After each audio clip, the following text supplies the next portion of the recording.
Hello, কেমন আছো তোমরা সবাই? আশা করি সবাই খুব ভালো আছো। আর এতদিন তো আমি একটা ব্লগও পোস্ট করতে পারিনি, শর্টস পোস্ট করতে পারিনি। তো আজকে ছিল আমার বান্ধবীর বিয়ে, তো সেই জন্য একটু একটা দিদি এসেছিলো সাজাতে, তো তার কাছে সেজে নিয়েছিলাম। তো প্রথমে যা যা ইউজ করে সেসব করে নিল, আর টোনার, সিরাম, সব কিছু ওয়াইপস ফাইপস করে মুখটা পরিষ্কার করে এসব মাখিয়ে দিল, একটু পেতনি থেকে একটু সুন্দরী করে দিল।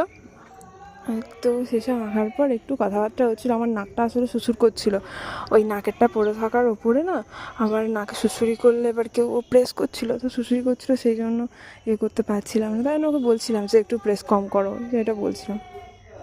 জানিও কেমন হয়েছে বা তোমাকে কথা দিলাম, ভালোবেসে কথা রাখবো। তোমাকে কথা দিলাম,